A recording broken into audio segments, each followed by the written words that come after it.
नमस्कार दोस्तों, आप सुन रहे हैं कहानी गोल्ड, साहित्य के खजाने से कुछ अनमोल कहानियाँ। दोस्तों, कहानी सुनाने से पहले एक अनुरोध है। अगर आपको मेरे द्वारा सुनाई गई कहानियाँ पसंद आती हैं तो वीडियो को लाइक, और अगर आप चैनल पर नए हैं तो सब्सक्राइब करना ना भूलें। बेल आइकन भी ज़रूर प्रेस करें। तो आइए सुनते हैं मालती जोशी जी की लिखी कहानी, एक जमात गिद्धों की। माँ पापा लौट आए हैं। खाना खाते हुए मैंने सूचना दी। अच्छा, इनकी ठंडी प्रतिक्रिया थी। चाचा को भी साथ लेते आए हैं। किस लिए? अकेले छोड़ते नहीं बना होगा। तभी तो 13 के बाद भी महीना भर रुक गए थे। इन्होंने कोई जवाब नहीं दिया, चुपचाप खाना खाते रहे। हम लोग कलवल जाकर मिल आए।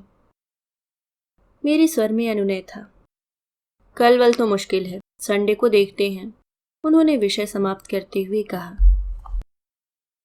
मेरे लिए संडे तक प्रतीक्षा करना बहुत मुश्किल था, इसलिए मैं अगले दिन दोपहर को चली गई।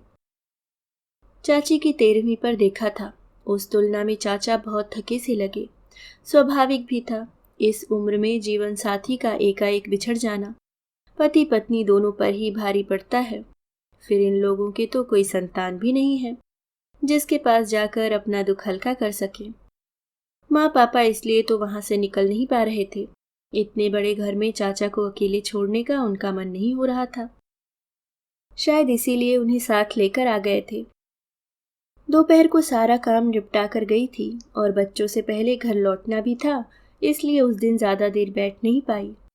बस उन लोगों को देखकर लौट आई। सोचा रविवार को इनके साथ जाऊंगी, तब आराम से बातें होंगी। रविवार की दोपहर संजू सीमा भी अचानक आ गए। मुझे थोड़ा आश्चर्य हुआ।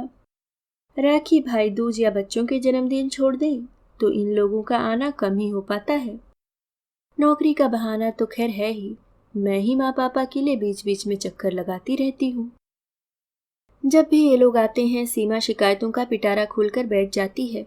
सास ससुर की सेवा करते करते वह कितना पस्त हो चुकी है, यह जताना वह कभी नहीं भूलती। और अब तो घर में एक और व्यक्ति का इजाफा हो गया है। बेचारी कितनों की सेवा करेगी। मैं मानसिक रूप से सब कुछ सुनने के लिए तैयार ही थी। उसने भी जरा सा भी समय नहीं गवाया और शुरू हो गई। उसकी नौकरी, बच्चों की पढ़ाई, छोटा सा घर, घर में 3-3 बुजुर्ग, समस्याओं का अंत नहीं था। पापा एक बार हमसे पूछ तो लेते। संजू ने पहली बार मुंह खोला। वैसे बात उसकी ठीक ही थी। मैं चाचा को अपने पास ले आती हूँ। मैंने अपनी तरफ से समस्या का समाधान किया। नहीं दीदी, अभी उन्हें आए हफ्ता भी नहीं हुआ है, वे क्या सोचेंगे। इससे तो बल्कि तुम एक काम करो, संजू ने गला साफ करते हुए कहा। तुम माँ पापा को थोड़े दिन अपने पास बुला लो, उन्हें चेंज भी हो जाएगा और हम लोग चाचा को ठीक से रख पाएंगे। अभी तो उनकी ढंग से सोने की व्यवस्था भी नहीं हो पाई है। बेचारे ड्राइंग रूम में दीवान पर सोते हैं। मैंने श्रीमान जी की ओर देखा। इस प्रस्ताव पर उनकी सहमति आवश्यक थी, पर वे टीवी पर मैच देखने में मशगूल थे। ऐसी फालतू बातों की ओर ध्यान देने की उन्हें फुर्सत नहीं थी। मैं अच्छी तरह जानती थी कि टीवी देखने का कितना भी नाटक कर लें, कान उनके हमारी बातों पर ही थे। इसका प्रमाण तुरंत मिल गया। संजू सीमा को विदा कर मैं जैसे ही घर में दाखिल हुई, ये बोले, तुम्हारे भाई भाभी बड़े शातिर हैं। मतलब? जैसे ही सोने का अंडा देने वाली मुर्गी हाथ आई, माँ बाप को देश निकाला दे दिया। कैसी बातें कर रहे हैं? ठीक ही तो कह रहा हूँ। माँ बाप को तो पूरा निचोड़ लिया है। अब उनके पास कुछ नहीं है तो रवाना कर दो। चाचा के पास मालटाल है, उनके आगे पीछे भी कोई नहीं है। अब उन्हें निचोड़ेंगे। तभी तो तुम्हारा प्रस्ताव उन्हें माने नहीं हुआ। सोच रहे होंगे दीदी सारी मलाई न गटक ले, हम टापते ही रह जाएंगे। वे बेचारे क्या जाने, उनकी दीदी में इतने गट्स होते तो क्या बात थी। उनका इशारा मैं समझ गई, पर चुप लगा गई। बेकार बहस बढ़ाने से क्या फायदा होगा। पापा का एक सपना था। रिटायरमेंट के बाद वे गांव लौट जाना चाहते थे, इसलिए गांव के पुराने पुश्तैनी घर को ठीक ठाक करने का उन्होंने प्लान बनाया। संजू को पता लगते ही वह दौड़ा दौड़ा गया। बोला, पापा यहाँ पैसा फूकना बेकार है। यहाँ आप कितने दिन रह पाएंगे? यहाँ न मेडिकल फैसिलिटीज है, न ट्रांसपोर्टेशन है, न ढंग के लोग हैं, न लाइब्रेरी। 4 दिन में ऊब जाएंगे आप। इससे तो अच्छा है हम लोग शहर में ही बड़ा सा मकान बना लें, सब लोग साथ में रह लेंगे। संजू की बात शायद पापा नहीं मानते, पर माँ ने भी बेटे का साथ दिया। उन्हें अब पोती के साथ, बेटे बहू के साथ रहने का मन था। फिर मैं भी इसी शहर में थी। दोनों बच्चे आंखों के सामने रहेंगे, माँ को और क्या चाहिए। आखिर पापा ने हथियार डाल दिए। इतने सालों तक सरकारी क्वार्टरों में रहने के बाद फ्लैट में रहना उन्हें रास नहीं आ रहा था, पर उतने से पैसों में स्वतंत्र घर की कल्पना भी नहीं की जा सकती थी। श्रीमान जी तब बहुत भुनभुनाए थे। पुश्तैनी जायदाद में बेटी का भी बराबर हिस्सा होता है, यह बात मैं भी जानती थी, पर गांव के उस पुराने मकान के कितने मिलेंगे मुझे पता था। उस छोटी सी रकम में हिस्सा बटाने का मन नहीं हुआ। आखिर संजू मेरे माता पिता के लिए ही तो बड़ा घर ले रहा था, पर मेरे इस अपराध को ये कभी क्षमा नहीं कर पाए हैं। पापा को अपने घर आने के लिए राजी करना एक टेढ़ी खीर थी। वे तो प्रस्ताव सुनते ही भड़क गए थे। ये मेरा घर है, इसमें मेरा पैसा लगा है, मुझे यहाँ से कोई नहीं निकाल सकता, और मोनू को यहाँ मैं अपनी जिम्मेदारी पर लाया हूँ। तो उनकी सुख सुविधा का ख्याल रखना भी तो आपकी जिम्मेदारी है। उनके पास ढंग से सोने की जगह नहीं है, दीवान पर पड़े रहते हैं। अच्छा लगता है, और आपको घर से कोई नहीं निकाल रहा। मैंने तो एक सजेशन दिया था, जरा सीमा का ख्याल कीजिए। बच्चों को देखना, 3-3 बुजुर्गों की सेवा करना, और ऊपर से नौकरी। तो नौकरी ही तो करती है, और क्या करती है? माँ बोली। दोनों वक्त की रसोई मैं देखती हूँ। सुबह नौकरी का बहाना है, शाम को बच्चों का होमवर्क है। बच्चों के टिफिन भरने से लेकर धोने तक का काम मैं करती हूँ, समझी? तो चलो ना, इसी बहाने तुम भी थोड़े दिन आराम कर लेना। यह प्रस्ताव लेकर मैं जानबूझकर दोपहर में गई थी। चाचा बाहर दीवान पर सो रहे थे। हम लोग कमरे में थे। लाख धीरे बात कर रहे थे, पर शायद उन्होंने सुन ही लिया। भीतर आकर बोले, मेरे यहाँ आने से इतनी प्रॉब्लम्स, इतनी असुविधा होगी, यह पता होता तो। प्रॉब्लम कोई नहीं है चाचा, न कोई असुविधा है, बल्कि आपको ठीक से सुविधा न देने के कारण संजू शर्मिंदा हो रहा है। मैं तो आपको अपने घर भी ले जा सकती हूँ, दोनों घर एक ही समझिए, जैसे यहाँ वैसे वहाँ। पर फिर संजू बहुत दुखी हो जाएगा कि घर छोटा होने के कारण आपको नहीं रख सका। इसलिए माँ पापा से कह रही थी कुछ दिनों के लिए मेरे पास आकर रहिए, मुझे भी सेवा का अवसर दीजिए। मेरा भी मन करता है और आपका भी थोड़ा चेंज हो जाएगा, और एक ही शहर में तो है, मिलना जुलना होता ही रहेगा।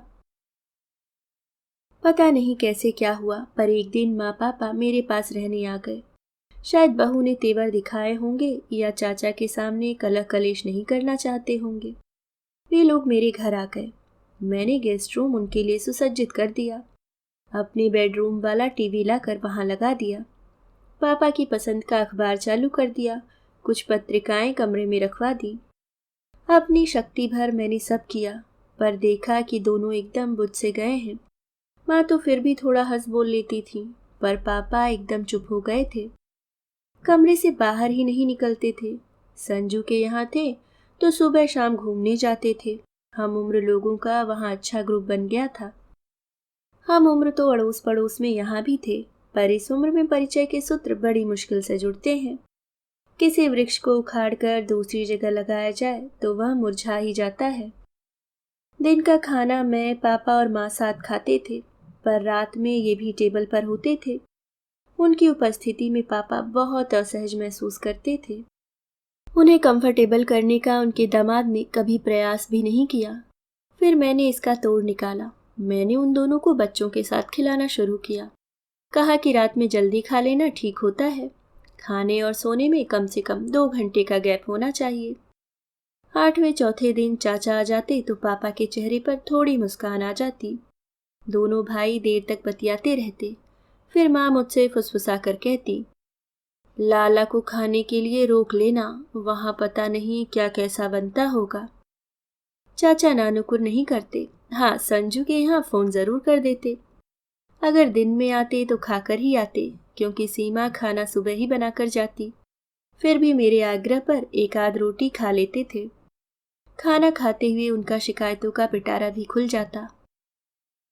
भाभी, बहू तो तुम्हारी गजब है। कल बड़े को मेरे बिस्तर में ही घुसा दिया। मैं फिर सीधा जाकर दीवान पर सो गया। सनी हम दोनों के पास ही सोता था ना, माँ बताती। दरअसल संजू के पास 2 ही बेडरूम्स हैं, इसलिए एक बच्चा माँ पापा के साथ सोता था, पर चाचा को इसकी आदत थोड़े ही है। कभी कहते, तुम्हारी बहू ने मुझे क्या मास्टर समझ लिया है, रोज रात को बच्चों को कॉपी किताब देकर भेज देती है। पहले होमवर्क वही करवाती थी ना, अब रसोई में लगना पड़ता होगा तो समय नहीं मिलता होगा। रसोई तो वो जैसी बनाती है ठीक ही है, मैं तो हैरान हूँ। भाई साहब कैसे खा लेते थे, ये तो इतने मीन मेख वाले हैं। अंजलि तो घबराती थी। मेरे रहते तुम्हारे भाई साहब को किसी और के हाथ का खाने की जरूरत ही नहीं पड़ती ना। शिकायतें दूसरे पक्ष से भी कम नहीं होती थी। दीदी, चाचा जी दोपहर को आपके यहाँ गए थे क्या? काम वाली ताला देखकर लौट गई। अब कपड़ों का और बर्तनों का ढेर पड़ा है मेरे लिए। दीदी, पता है आज बच्चों को पड़ोस से चाबी लेकर दरवाजा खोलना पड़ा। दीदी, कल रात हम पिक्चर जा रहे थे, चाचा जी ने कहा बाहर से ताला डालकर जाना। मैं आधी रात को उठकर दरवाजा नहीं खोलूंगा। सुनकर मुझे बहुत मजा आता। देवी जी को माँ पापा की अहमियत का अब पता चलेगा। उनके भरोसे दोनों कितने निश्चिंत थे, न घर की फिक्र थी न बच्चों की। मैं सोच रही थी ब्रेकिंग पॉइंट्स बस आने ही वाला है। उससे पहले ही एक दिन चाचा सूटकेस सहित घर में दाखिल हुए। कहीं ये रहने तो नहीं आ गए। श्रीमान जी की प्रतिक्रिया की कल्पना से ही मुझे डर लगने लगा। पर चाचा ने मुझे ज्यादा देर तक पशोपेश में नहीं रखा। मुझसे एक गिलास पानी मंगवा कर पिया और फिर माँ पापा के चरण छूकर बोले, कुछ दिनों के लिए घर जा रहा हूं। एकदम कैसे?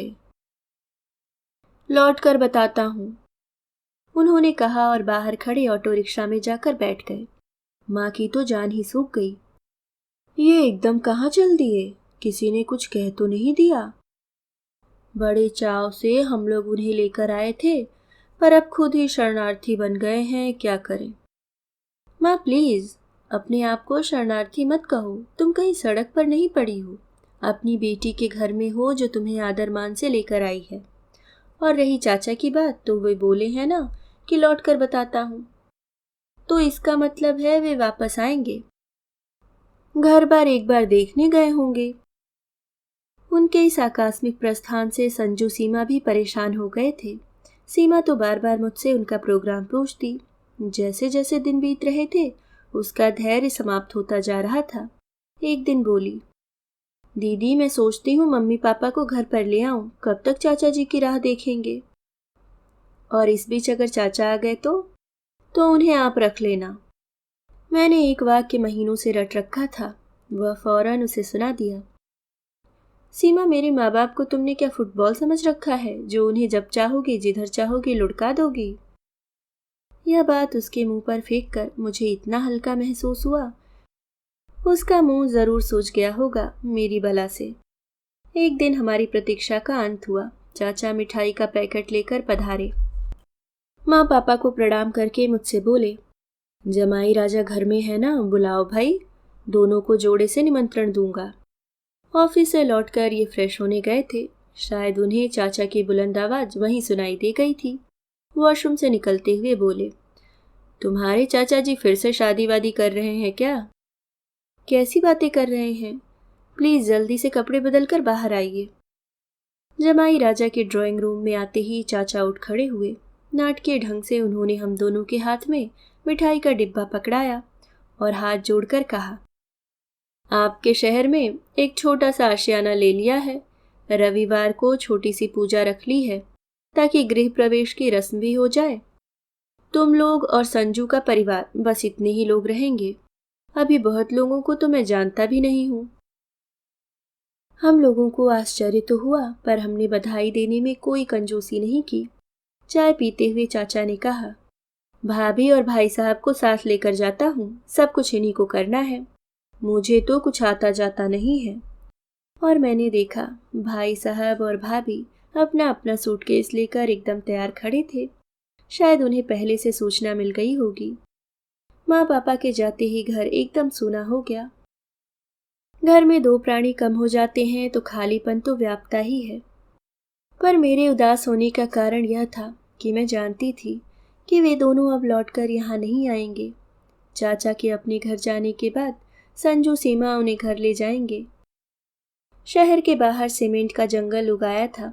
उन्हीं कॉलोनियों में से एक में चाचा का नया फ्लैट था।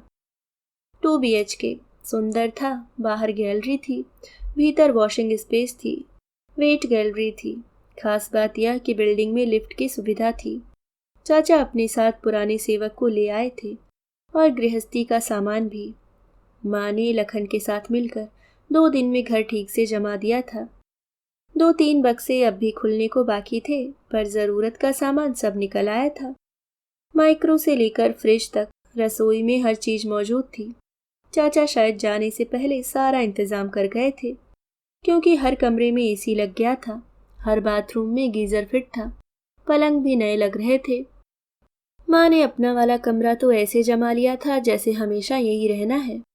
चाची बहुत शौकीन थी। उनकी पसंद भी बहुत ऊंची थी। उनकी क्रॉकरी, बर्तन, पर्दे, चादरें सब आला दर्जे के होते थे। सीमा हर चीज को छूकर उलट पलट कर देख रही थी। मन ही मन कीमत का अंदाजा लगा रही थी। पूजा अच्छे से संपन्न हो गई। खाना भी बहुत अच्छा था। बहुत दिनों बाद माँ को रसोई का एक अछत्र राज मिला था। किसी का अंकुश नहीं था, इसलिए उन्होंने बहुत मन लगाकर खाना बनाया था।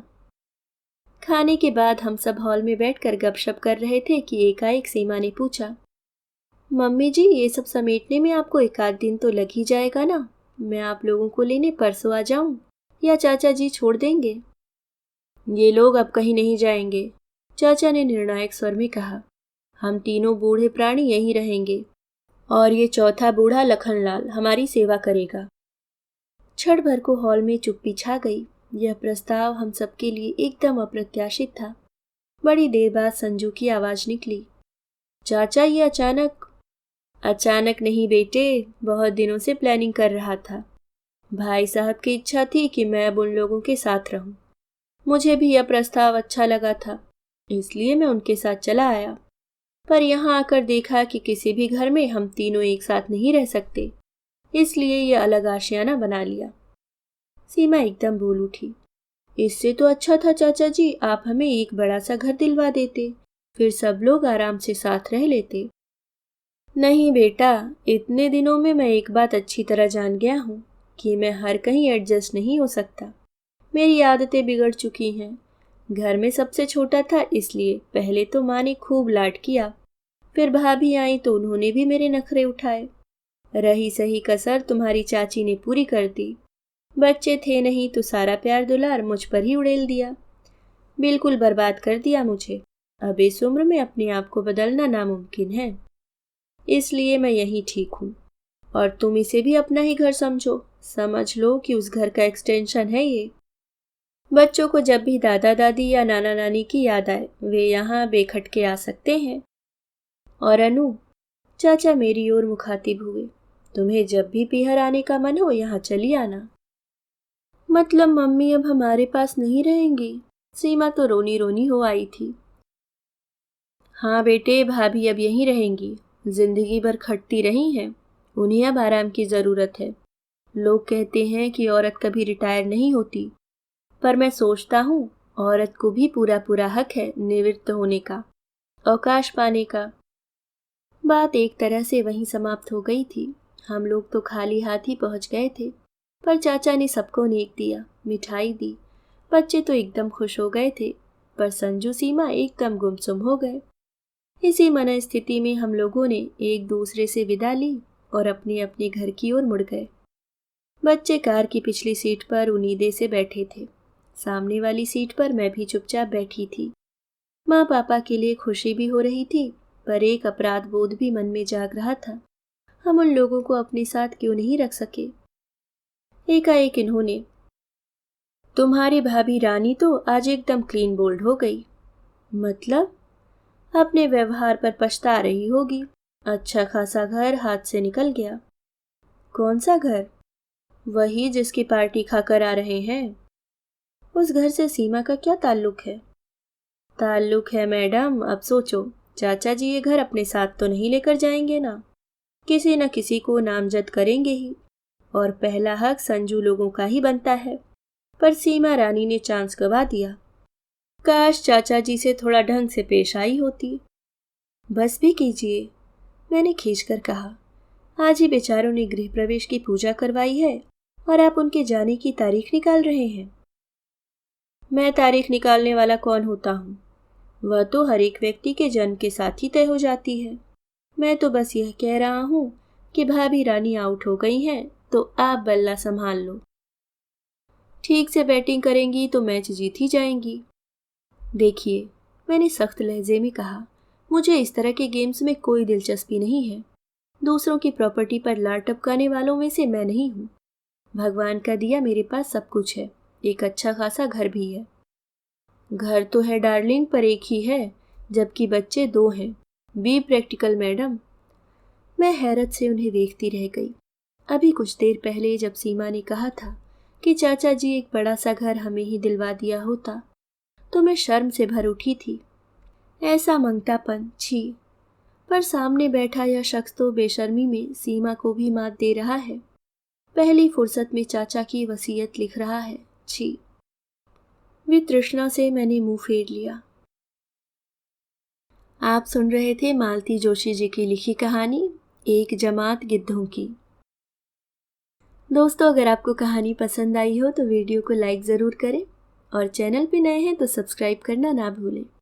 मिलती हूँ किसी और नई कहानी के साथ, तब तक के लिए मुस्कुराते रहिए। धन्यवाद।